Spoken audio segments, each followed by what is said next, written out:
Hi friends, പുതിയ ഒരു ഇതിലേക്ക് എല്ലാവർക്കും സ്വാഗതം. അപ്പോൾ എന്തുണ്ടെന്ന് വെച്ചാൽ പുതിയൊരു റിക്രൂട്ട്മെൻറ്റ് നോട്ടിഫിക്കേഷൻ വീഡിയോ ആയിട്ടാണ് വന്നത്. നിലവിൽ റിക്രൂട്ട്മെൻറ്റ് വിളിച്ചിരിക്കുന്ന UPSC നിന്നാണ്.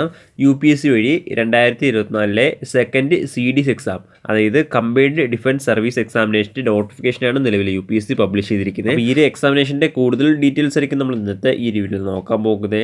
അപ്പോൾ നിങ്ങൾ ആ ഒരു വീഡിയോ അവസാനം വരെ കാണുക. അപ്പോൾ Indian army, Indian navy, Indian എയർഫോഴ്സിലൊക്കെ ഒരു ജോലി ആഗ്രഹിക്കുന്നവരാണെന്നുണ്ടെങ്കിൽ തീർച്ചയായിട്ടും ഈ ഒരു അവസരം ഉപയോഗപ്പെടുത്തുക.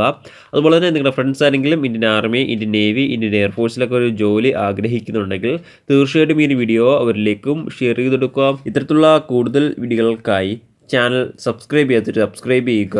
സബ്സ്ക്രിപ്ഷൻ വരുന്ന ബെല്ലൈക്കണിൽ ഓൾ എനേബിൾ ചെയ്താൽ മാത്രമായിരിക്കും ഇത്തരത്തിലുള്ള കൂടുതൽ വീഡിയോസ് നിങ്ങളുടെ ഫോണിൽ നോട്ടിഫിക്കേഷൻ ലഭിക്കുകയുള്ളൂ.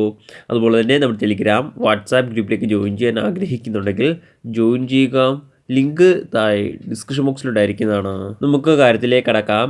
2024 സെക്കൻഡ് CDS എക്സാമിനേഷൻ്റെ നോട്ടിഫിക്കേഷനാണ് നിലവിൽ UPSC പബ്ലിഷ് ചെയ്തിരിക്കുന്നത്. ഇതിലേക്ക് മെയിൽസിനും അതുപോലെ തന്നെ ഫീമെയിൽസിനും ഒരുപോലെ അപേക്ഷിക്കാൻ സാധിക്കുന്നതാണ്. അപേക്ഷിക്കുന്ന ഡേറ്റുകൾ നോക്കുകയാണെങ്കിൽ 15/5/2024 മുതൽ 4/6/2024 വരെ അപേക്ഷിക്കാൻ സാധിക്കുന്നതാണ്. അപേക്ഷിക്കാൻ ആഗ്രഹിക്കുന്നവർ ലാസ്റ്റ് ഡേറ്റിന് അപേക്ഷിക്കാം. ഇനി നമുക്ക് റിക്രൂട്ട്മെൻറ്റ് മറ്റ് ഡീറ്റെയിൽസ് നോക്കാം. ആദ്യം ഈ ഒരു പോസ്റ്റിലേക്ക് ലഭിക്കാവുന്ന സാലറി നോക്കുകയാണെങ്കിൽ ലെവൽ 10 ആണ്. അതായത് 56,100 രൂപ മുതൽ 1,77,500 രൂപ വരെ സാലറി ലഭിക്കാവുന്ന പോസ്റ്റാണ്.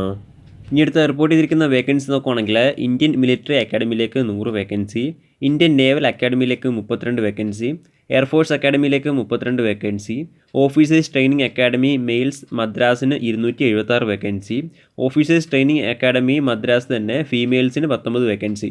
അങ്ങനെ ടോട്ടൽ 459 വേക്കൻസിയാണ് നിലവിൽ റിപ്പോർട്ട് ചെയ്തിരിക്കുന്നത്. ഇനി അടുത്ത ഈ ഒരു റിക്രൂട്ട്മെൻറ്റിലേക്ക് അപേക്ഷിക്കാനുള്ള ഏജ് ലിമിറ്റ് നോക്കുകയാണെങ്കിൽ ഇന്ത്യൻ മിലിറ്ററി അക്കാഡമി അതുപോലെ തന്നെ ഇന്ത്യൻ നേവൽ അക്കാഡമിയിലേക്കാണ് അപ്ലൈ ചെയ്യുന്നതെങ്കിൽ 2 ജൂലൈ 2001 1 ജൂലൈ 2006 ഈ ഒരു ഡേറ്റ് ഓഫ് ബർത്തിലും ഈ ഒരു ഡേറ്റ് ഓഫ് ബർത്തിൽക്കിടയിലും ജനിച്ചവർക്കാണ് അപേക്ഷിക്കാൻ സാധിക്കുക. എയർഫോഴ്സ് അക്കാഡമിയിലേക്കാണ് നിങ്ങൾ അപ്ലൈ ചെയ്യുന്നതെങ്കിൽ 20 വയസ്സിനും 24 വയസ്സിനും ഇടയിലുള്ളവർക്കാണ് അപേക്ഷിക്കാൻ സാധിക്കുക. 1 ജൂലൈ 2025 ഈ ഒരു ഡേറ്റ് അടിസ്ഥാനമാക്കിയിട്ടാണ് 20 വയസ്സും അതുപോലെ തന്നെ 24 വയസ്സും കണക്കാക്കപ്പെടുക. അപേക്ഷിക്കാനുള്ള കൃത്യമായിട്ടുള്ള ഡേറ്റ് ഓഫ് ബർത്ത് നോക്കുകയാണെങ്കിൽ 2 ജൂലൈ 2001 1 ജൂലൈ 2005 ഈ ഒരു ഡേറ്റ് ഓഫ് ബർത്തിലും ഈ ഒരു ഡേറ്റ് ഓഫ് ബർത്തിൽക്കിടയിലും ജനിച്ചവർക്കാണ് അപേക്ഷിക്കാൻ സാധിക്കുക. അതുപോലെ തന്നെ എയർഫോഴ്സ് അക്കാഡമിയിലേക്കാണ് നിങ്ങൾ അപ്ലൈ ചെയ്യുന്നതെങ്കിൽ കൊമേഴ്ഷ്യൽ പൈലറ്റ് ലൈസൻസ് ഉള്ളവർക്ക് ഏജ് റിലാക്സേഷൻ ലഭിക്കുന്നതാണ്. ഇനി അടുത്ത ഓഫീസേഴ്സ് ട്രെയിനിങ് അക്കാഡമിയിലേക്കാണ് നിങ്ങൾ അപ്ലൈ ചെയ്യുന്നതെങ്കിൽ 2 ജൂലൈ 2000 1 ജൂലൈ 2006 ഈ ഒരു ഡേറ്റ് ഓഫ് ബർത്തിലും ഈ ഒരു ഡേറ്റ് ഓഫ് ബർത്തിൽക്കിടയിലും ജനിച്ചവർക്കാണ് അപേക്ഷിക്കാൻ സാധിക്കുക. ഇനി അടുത്ത അപേക്ഷിക്കാനുള്ള എഡ്യൂക്കേഷൻ ക്വാളിഫിക്കേഷൻ നോക്കുകയാണെങ്കിൽ IMA ഇന്ത്യൻ മിലിറ്ററി അക്കാഡമിയിലേക്കും അതുപോലെ തന്നെ ഓഫീസേഴ്സ് ട്രെയിനിങ് അക്കാഡമിയിലേക്കാണ് അപ്ലൈ ചെയ്യുന്നതെങ്കിൽ ഡിഗ്രി ഉള്ളവർക്ക് അപേക്ഷിക്കാൻ സാധിക്കുന്നതാണ്. ഏതൊരു വിഷയത്തിൽ ഡിഗ്രി ഉണ്ടെങ്കിലും അപേക്ഷിക്കാൻ സാധിക്കുന്നതാണ്. കൃത്യമായിട്ടുള്ള സബ്ജക്റ്റോ അല്ലെങ്കിൽ സ്ട്രീമോ കാര്യങ്ങളൊന്നും പറയുന്നില്ല. ഡിഗ്രി പാസ്സായിട്ടുള്ളവർക്ക് അപേക്ഷിക്കാൻ സാധിക്കുന്നതാണ്. ഇന്ത്യൻ നേവൽ അക്കാഡമിയിലേക്കാണ് അപ്ലൈ ചെയ്യുന്നതെങ്കിൽ ഡിഗ്രി ഇൻ എഞ്ചിനീയറിംഗ് ഉണ്ടെങ്കിൽ മാത്രമായിരിക്കും അപേക്ഷിക്കാൻ സാധിക്കുകയുള്ളൂ. ഏതൊരു വിഷയത്തിലുള്ള എഞ്ചിനീയറിംഗും അംഗീകരിക്കുന്നതാണ്. ഇനി അടുത്ത എയർഫോഴ്സ് അക്കാഡമിയിലേക്ക് നോക്കുകയാണെങ്കിൽ ഡിഗ്രി പാസ്സായിരിക്കേണ്ടതാണ്. കൂടാതെ +2 ഫിസിക്സ് അതുപോലെ തന്നെ മാത്തമാറ്റിക്സ് പഠിച്ചിരിക്കേണ്ടതാണ്.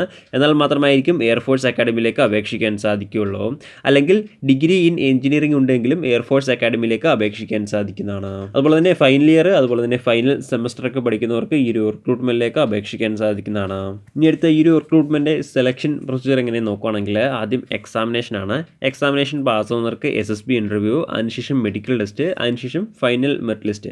ഇങ്ങനെയാണ് ഈ ഒരു റിക്രൂട്ട്മെൻറ്റ് സെലക്ഷൻ പ്രൊസീജിയർ. ഇനി അടുത്ത ഈ ഒരു റിക്രൂട്ട്മെൻറ്റ് എക്സാം സെൻറ്റർ കേരളത്തിൽ എവിടെ കൊണ്ട് നോക്കുകയാണെങ്കിൽ കൊച്ചി, കോഴിക്കോട്, തിരുവനന്തപുരം തുടങ്ങിയ സ്ഥലങ്ങളിൽ വെച്ചിട്ട് കേരളത്തിൽ എക്സാം സെൻറ്റർ ഉണ്ടായിരിക്കുന്നതാണ്. ഇനി അടുത്ത ഈ ഒരു റിക്രൂട്ട്മെൻറ്റിലേക്ക് അപേക്ഷിക്കേണ്ട രീതി ഇങ്ങനെ നോക്കുകയാണെങ്കിൽ ഓൺലൈൻ വഴിയാണ് അപേക്ഷിക്കേണ്ടത്. ഓൺലൈൻ വഴി www.upsconline.nic.in ഈ ഒരു സൈറ്റ് വഴിയാണ് അപേക്ഷിക്കേണ്ടത്. ഈ ഒരു സൈറ്റ് വഴി അപേക്ഷിക്കാനുള്ള അവസാന തീയതി നോക്കുകയാണെങ്കിൽ 4/6/2024 വരെ അപേക്ഷിക്കാൻ സാധിക്കുന്നതാണ്. അപേക്ഷിക്കാൻ ആഗ്രഹിക്കുന്നവർ ലാസ്റ്റ് പാർട്ടിന് അപേക്ഷിക്കുക. അതുപോലെ തന്നെ അപേക്ഷിക്കുമ്പോൾ ആപ്ലിക്കേഷൻ ഫീസും ഉണ്ടായിരിക്കുന്നതാണ്. ഏകദേശം 200 രൂപയാണ് ആപ്ലിക്കേഷൻ ഫീസ് നിങ്ങൾക്ക് ഓൺലൈൻ വഴിയാണ് അടയ്ക്കാൻ സാധിക്കുന്നതാണ്.